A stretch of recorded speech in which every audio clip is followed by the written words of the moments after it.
Hello students, welcome back to my YouTube channel. आज का ये वीडियो आप लोग के लिए बहुत ही इम्पोर्टेंट है, इसलिए आप इस वीडियो में अंत तक बने रहें। आपको बता दूं कि इससे पिछले वाले वीडियो में हमने ऑलरेडी बहुत सारे टॉपिक्स बताए हुए हैं, ठीक है। यदि आप उन्हें नहीं देखे हैं तो आज के वीडियो के ऊपर आई बटन पे कुछ देर के बाद एक लिंक आएगी, यहाँ पे आप इस पर क्लिक करेंगे तो आपको पूरा के पूरा वीडियो दिख जाएंगे एक साथ, ठीक है। चलिए हम आज का वीडियो स्टार्ट करते हैं। आपको बता दूं कि इसमें पहले टॉपिक हम लोग को पढ़ना है द्रव अवस्था, जिसे हम बोलते हैं लिक्विड स्टेट भी, ठीक है।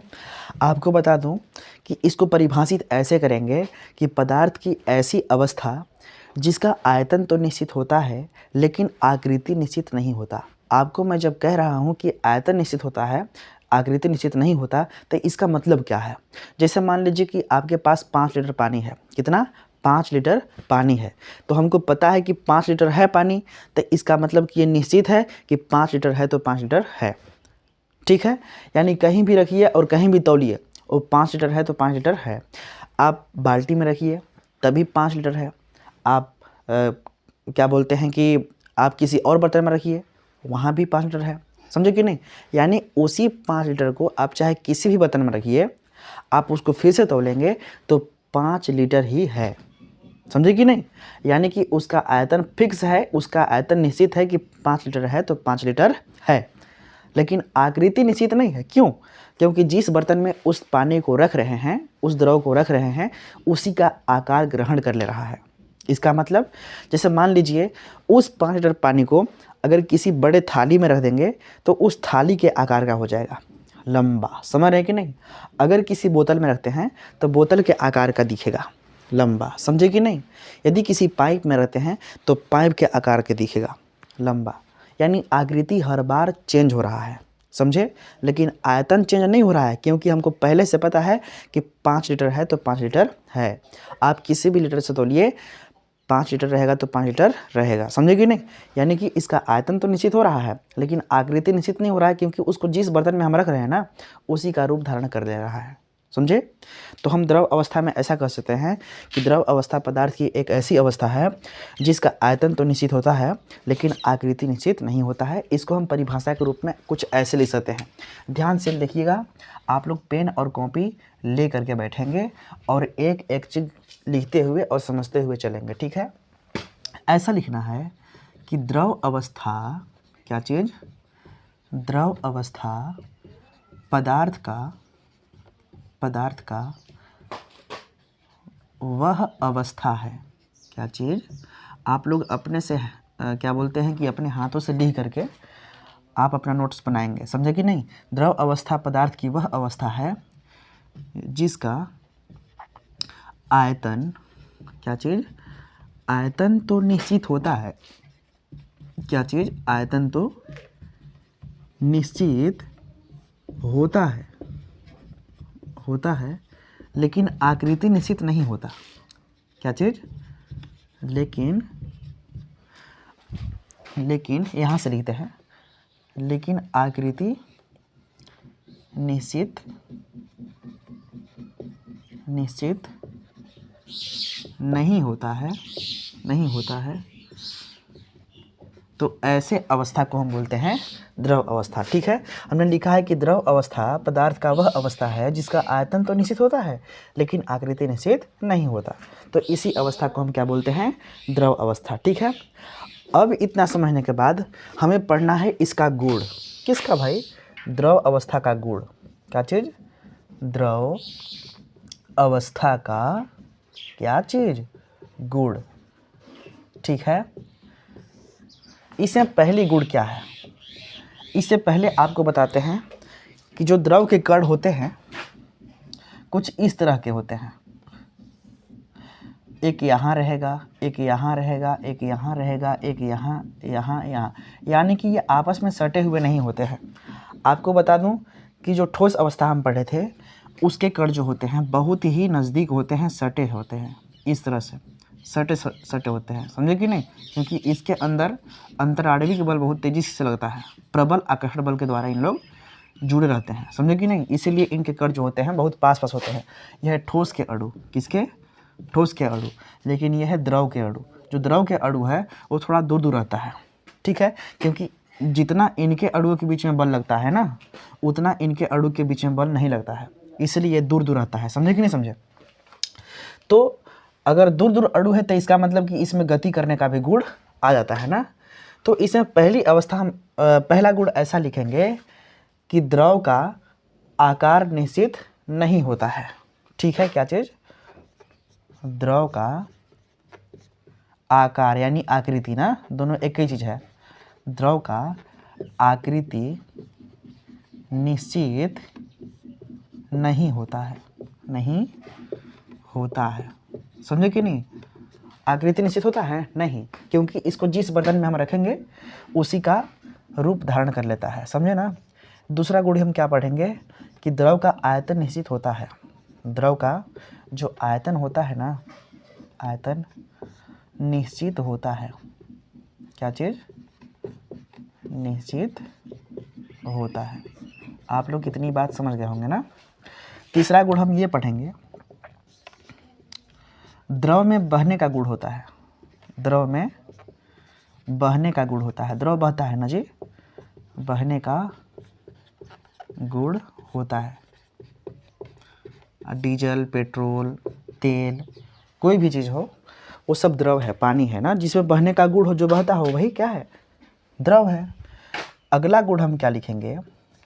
एग्जाम में आता है तो ऐसे ही लिखना है एकदम अच्छे से लाइन से ना। हम ऐसा लिखेंगे कि द्रव के कण ठोस की तुलना में दूर दूर होते हैं। क्या चीज़? द्रव के कण ठोस की तुलना में, किसकी तुलना में? ठोस की तुलना में दूर दूर होती हैं। क्या होती हैं? दूर दूर होती हैं। समझे कि नहीं? अगला गुण हम क्या लिखेंगे कि द्रव के अणुओं के बीच आकर्षण बल ठोस से कम लगता है। समझे कि नहीं? द्रव के अणुओं के बीच आकर्षण बल, कौन सा बल? आकर्षण बल बहुत कम लगता है। किससे? ठोस से कम लगता है ना, ऐसा लिखेंगे, ठोस से कम लगता है।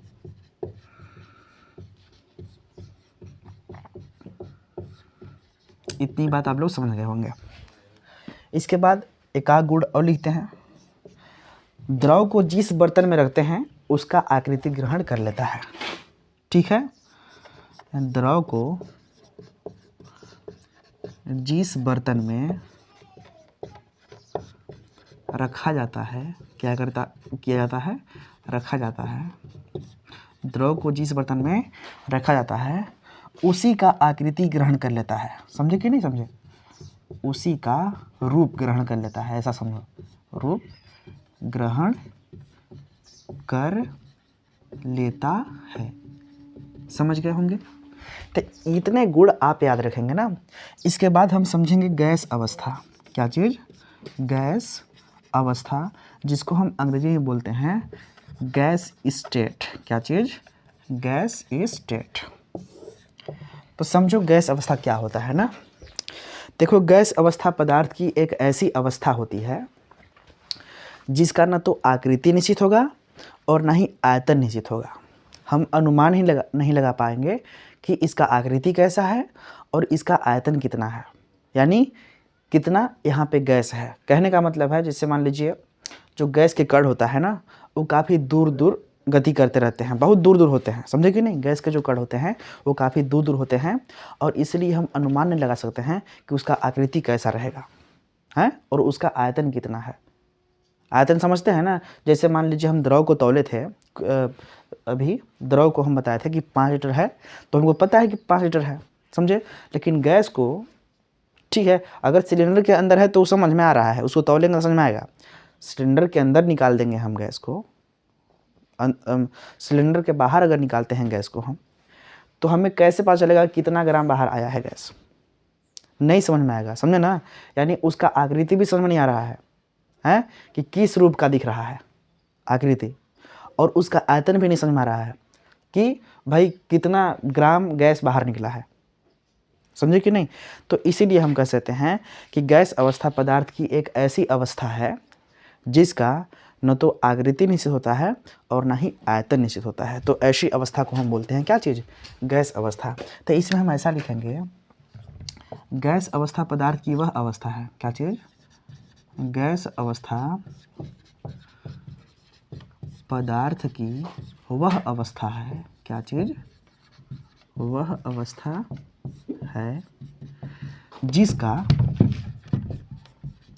जिसका आयतन और आकृति, जिसका आयतन और क्या चीज़? आकृति दोनों अनिश्चित होते हैं। दोनों क्या होते हैं? अनिश्चित। अनिश्चित मतलब निश्चित नहीं होते हैं ना, अनिश्चित होते हैं। इतनी बात आप लोग समझ में आ गया होगा ना। अब हम क्या करेंगे कि इनके गुण पढ़ेंगे। किसके गुण? गैस अवस्था के गुण। गैस अवस्था के गुण। तो इसमें पहला गुण क्या है कि गैस का आकृति और आयतन अनिश्चित होते हैं। पहला गुण ये है, लिखेंगे गैस का आकृति और आयतन। आकृति और आयतन क्या होते हैं? अनिश्चित होते हैं। अनिश्चित होते हैं, समझे कि नहीं? यहाँ पे हम बनाए थे द्रव का अणु, ठीक है, कि द्रव के अणु कैसे रहते हैं। अब गैस के अणु हम बना देते हैं। गैस के अणु कुछ ऐसा रहता है, एक यहाँ रहेगा तो एक यहाँ रहेगा, एक यहाँ रहेगा, यानी बहुत दूर दूर। तो हम ऐसा कर सकते हैं कि गैस के अणु, क्या चीज़? गैस के अणु ठोस और द्रव से, क्या चीज़? ठोस और द्रव के अणु से, द्रव के अणु से बहुत दूर दूर होता है। क्या होता है? बहुत दूर दूर होता है,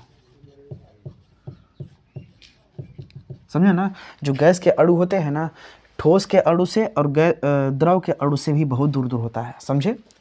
एक बात और है, हम ऐसा लिख सकते हैं कि गैस के अणुओं के बीच, गैस के अणुओं के बीच आकर्षण बल बहुत ही कम लगता है, यानी शून्य के बराबर, लगभग लगता ही नहीं है, समझे कि नहीं? गैस के अणुओं के बीच आकर्षण बल शून्य होता है। क्या होता है? लगभग शून्य होता है ना, लगभग बहुत ही कम लगता है, तो इसलिए लगभग शून्य होता है, शून्य होता है। समझ नहीं कि नहीं समझे? इसके बाद में अगला गुण हम क्या लिखेंगे इसका? गैस के जो अणु होते हैं वो ब्राउनी गति करते हैं। ब्राउनी गति क्या होता है? देखो, गैस के अणु कुछ इधर गति करेंगे, कुछ इधर गति करेंगे, कुछ इधर गति करेंगे, कुछ इधर गति करेंगे, कुछ इधर गति करेंगे, कोई इधर गति करेगा, कोई इधर गति करेगा, समझे कि नहीं? यानी चारों तरफ गति करेगा। अगर इधर उधर गति कर रहा है तो हम समझेंगे क्या चीज़? कि ब्राउनी गति कर रहा है ना। तो ब्राउनी गति का मतलब कि इधर उधर गति करना, समझे? तो इसमें ऐसा लिख सकते हैं कि गैस के अणु ब्राउनी गति करते हैं। कौन सा? ब्राउनी गति करते हैं, समझे कि नहीं समझे? आप इतना याद रखेंगे। तो आज के लेक्चर में हम क्या पढ़े कि द्रव अवस्था क्या होता है और द्रव अवस्था के क्या गुण होते हैं, गैस अवस्था क्या होते हैं और गैस अवस्था के क्या गुण होते हैं, समझे कि नहीं? आप इतनी चीज़ें याद रखेंगे, आपका एग्ज़ाम में बहुत ही बेस्ट होने वाला है, समझे कि नहीं? आप इतनी चीज़ लिख लेंगे, आप अच्छे से याद कर लेंगे, समझे? तो लेक्चर नंबर 7 हम जब लेंगे, लेक्चर नंबर 7, तो उससे आगे की चीज़ इसमें बताया जाएगा। जैसे मान लीजिए तापमान के बारे में, फ़ारेनहाइट, सेल्सियस, केल्विन, ये सब के बारे में बताया जाएगा आगे के लेक्चर में, ठीक है? इसके बाद में 1-2 लेक्चर के बाद चैप्टर हो जाएगा ख़त्म, हमारे आसपास के पदार्थ, समझे कि नहीं समझे? तो लेक्चर नंबर 6 है ये, इसको विधिवत पढ़ लेंगे। और पिछले वाले वीडियो को नहीं देखे हैं तो फिर से हम कह रहे हैं कि अभी कुछ देर के बाद फिर से यहाँ पे लिंक आएगा आई बटन पे, आप उसको क्लिक करेंगे और पिछले वाले वीडियो को देखेंगे, या फिर वो भी नहीं तो आज की वीडियो के डिस्क्रिप्शन बॉक्स में जाइएगा, वहाँ पे भी लिंक मिल जाएगा। समझे कि नहीं? वहाँ भी लिंक मिल जाएगा। तो हम बस इतना ही करते हैं आज के लेक्चर में और मिलते हैं नेक्स्ट वीडियो में। तब तक के लिए आप अपना ख्याल रखिए और अच्छे से पढ़िए। Thank you so much.